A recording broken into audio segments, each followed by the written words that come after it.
Hello friends, a very warm welcome to all of you. Today we will discuss what are the factors that affect SN1 and SN2 reactions and how they affect. The factors include substrate structure, solvent, attacking nucleophile and leaving group. In this video, we will see how substrate structure affect SN1 and SN2 reactions.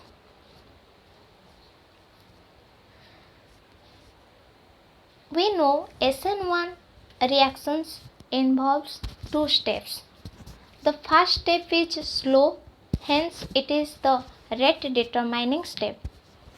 In this rate determining step, we have a carbocation, and this carbocation in the next step attacked by nucleophile to give the product. So SN1 reactions are stable for those substrates which give more stable carbocation. But in SN2 reactions, there is a formation of a transition state and it is a single step reaction.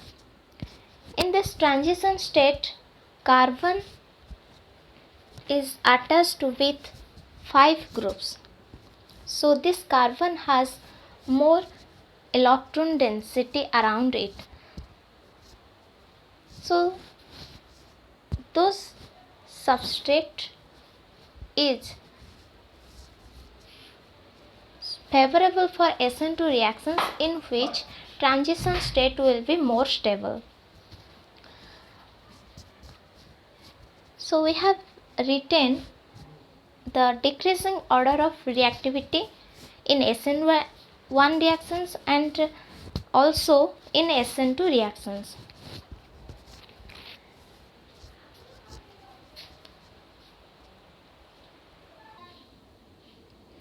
In SN1 reactions, the order follows the stability of the formation of the carbocation. But in SN2 reactions, the order follows the stability of the transition state. Next, unsaturation at the alpha carbon in the substrate. How affect the SN1 reactions and SN2 reactions? We have given here an example in which there is unsaturation at the alpha carbon. So those type of alkyl halides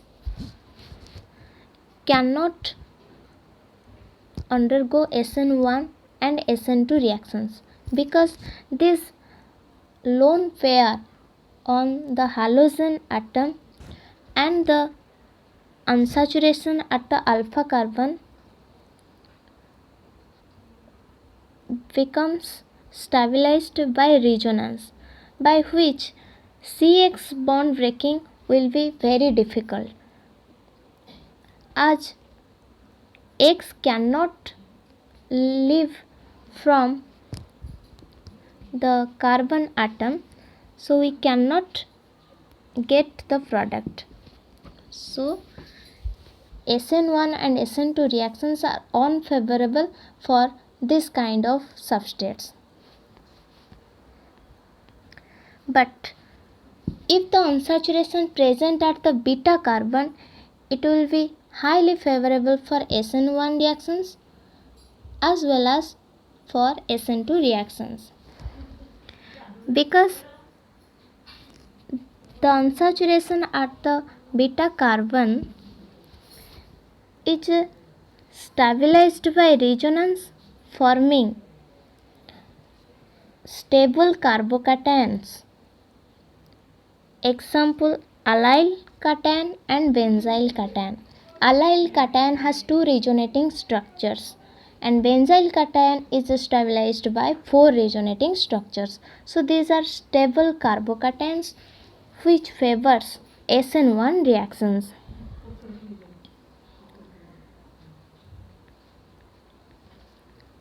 In SN2 reactions,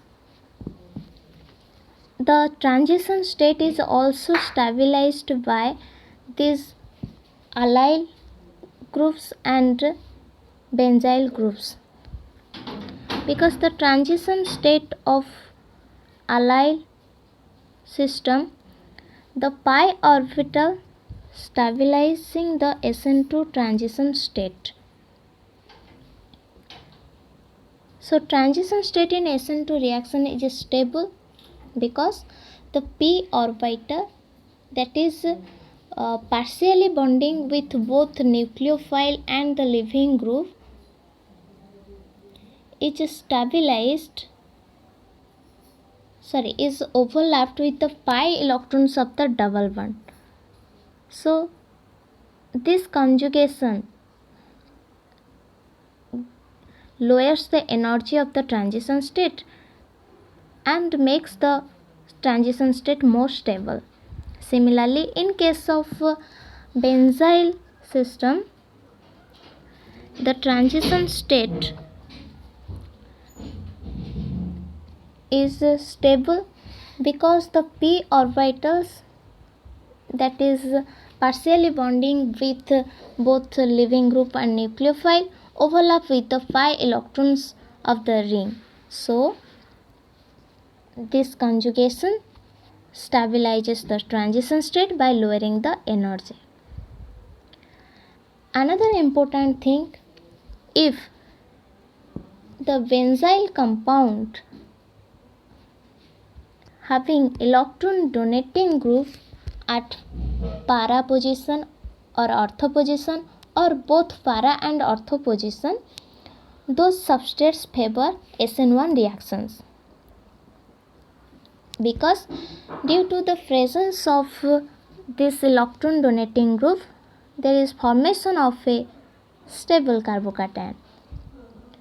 But if electron withdrawing groups are present at this position, that is ortho and or para position, they will favor SN2 reaction, because these groups decreases the electron density at the transition state. So this becomes favorable for SN2 reaction, where electron withdrawing group is attached with ortho or para positions or both positions. Next, how the heteroatom at the alpha carbon in a substrate helps in SN1 reactions. We have seen how the oxygen lone pair is stabilized by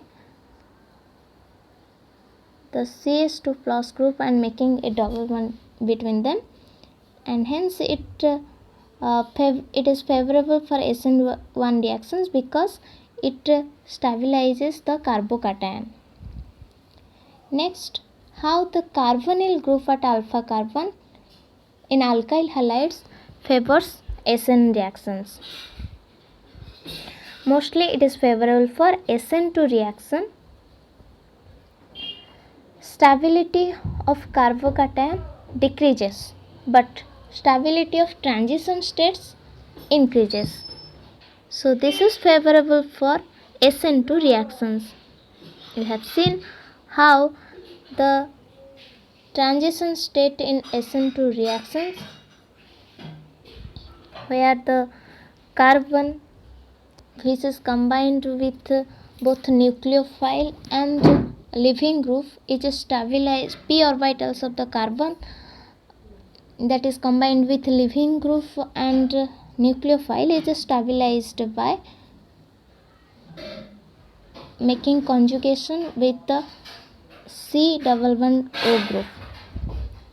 Hence this is favorable for SN2 reactions.